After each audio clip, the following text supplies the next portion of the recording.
بسم اللہ الرحمن الرحیم۔ میں ہوں محمد یوسف اور آپ دیکھ رہے ہیں ترجمان نیوز۔ ناظرین، گزشتہ روز میں آپ کو شیخ عبدالقادر جیلانی رحمۃ اللہ علیہ کے کرامات کے بارے میں آگاہ کر رہا تھا۔ تو ناظرین، اس کا دوسرا پارٹ آج سے انشاءاللہ آپ کو میں بتاؤں گا۔ تو ناظرین، شروع کرتے ہیں۔ عورت بے اختیار بول اٹھی، میں نے اپنے جگر گوشے کو آپ کی غلامی میں اس لیے تو نہیں دیا کہ وہ جو کی روٹیاں کھا کر نیم جان ہو جائے۔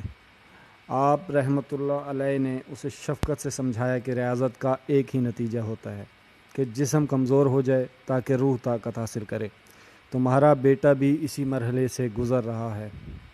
عورت بولی، یہ کہاں کا انصاف ہے کہ آپ خود تو مرغ کھائیں اور میرا بیٹا جو کی روٹی کھائے۔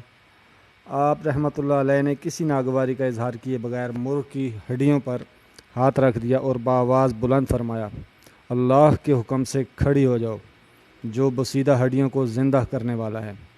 جیسے ہی آپ رحمۃ اللہ علیہ کی زبان سے یہ الفاظ ادا ہوئے، مرغ زندہ ہو کر بولنے لگا۔ آپ رحمۃ اللہ علیہ نے عورت کو مخاطب کر کے فرمایا، جب تیرا بیٹا اس قابل ہو جائے تو اسے اجازت ہے جو چاہے کھائے۔ نامور بزرگ حضرت شیخ محمد بن علی رحمۃ اللہ علیہ بغداد کے مشہور فقیہ ابو محمد بن الحسن رحمۃ اللہ علیہ، شیخ ابو بکر عبداللہ نصر رحمۃ اللہ علیہ اور حافظ عبد المغیث رحمۃ اللہ علیہ کا بیان ہے کہ ہم اس وقت مجلس میں موجود تھے جس میں غوث الاعظم رحمۃ اللہ علیہ نے فرمایا تھا، میرا یہ قدم ہر ولی کی گردن پر ہے۔ شیخ الاسلام عز الدین بن عبد الاسلام نے کے مطابق اس فرمان میں قدم سے مراد طریقہ ہے، یعنی غوث پاک رحمۃ اللہ علیہ کا طریقہ اس زمانے کے تمام اولیاء سے اعلیٰ و ارفع تھا۔ کہتے ہیں جب غوث پاک رحمۃ اللہ علیہ کا یہ فرمان ایک دوسرے بزرگ تک پہنچا تو انہوں نے ناخوشگوار لہجے میں کہا، ان کا قدم دوسرے ولیوں کی گردن پر ہوگا، میرے گردن پر ان کا قدم نہیں ہے۔ جب اس بات کا ذکر غوث پاک رحمۃ اللہ علیہ کے سامنے کیا گیا تو آپ رحمۃ اللہ علیہ نے بے نیازانہ فرمایا، وہ نہیں مانتے تو نہ صحیح، خدا ان کا بھلا کرے۔ بظاہر بات ختم ہو گئی، لیکن کچھ دن بعد حالات نے ایسی کروٹ لی کہ لوگ لرز کر رہ گئے۔ ایک دن وہی بزرگ اپنے عقیدت مندوں کے ساتھ کسی دیہاتی علاقے سے گزر رہے تھے کہ ان کی نظر ایک حسین و جمیل عیسائی دوشیزہ پر پڑی جو اپنے جانور چرا رہی تھی۔ بزرگ کے قدم جیسے پتھر کے ہو گئے۔ وہ بے اختیاری کے عالم میں اس لڑکی کی طرف دیکھنے لگے۔ عقیدت مندوں کو اس عمل پر خفت ہوئی۔ ایک مرید سے بصد احترام اپنے مرشد سے چلنے کا کہا تو بزرگ بولے، تم جاؤ، مجھے میری منزل مل گئی، میں یہیں قیام کروں گا۔ مرید جانا نہیں چاہتے تھے، لیکن بزرگ نے غضبناک لہجے میں انہیں جانے کا حکم دیا۔ چاروں ناچار مرید واپس آ گئے۔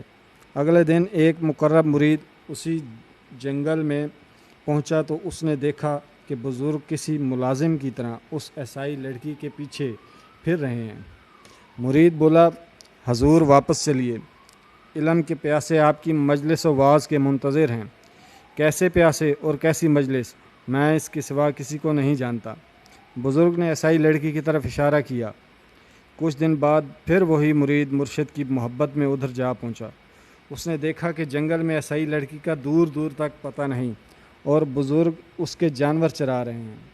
پھر اس نے دیکھا کہ بزرگ درخت کے نیچے سو رہے ہیں اور بکریوں کے بچے ان کی گردن پر چڑھے ہوئے ہیں۔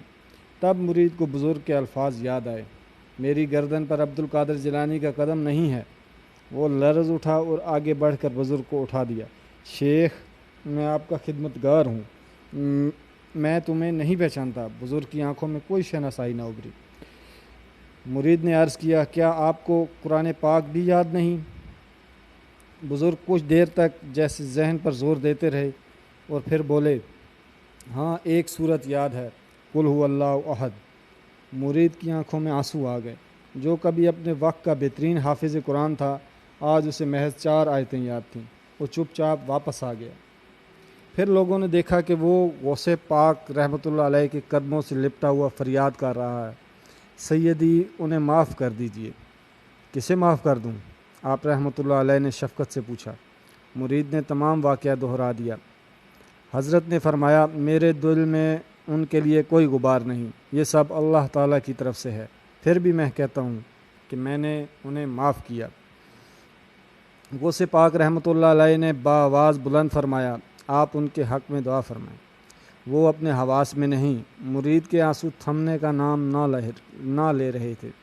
حضرت غوث پاک رحمۃ اللہ علیہ نے دعا کے لیے ہاتھ اٹھا دیے، جب سارے خزانے تیرے ہیں تو پھر کوئی کسی کو کیا دے سکتا ہے، اسے بھی اپنی شان غفاری کے طفیل بخش دے۔ جیسے ہی یہ الفاظ ادا ہوئے، ان بزرگ کو محسوس ہوا جیسے ان کے ذہن سے کوئی تاریکی کا پردہ سرک گیا ہو۔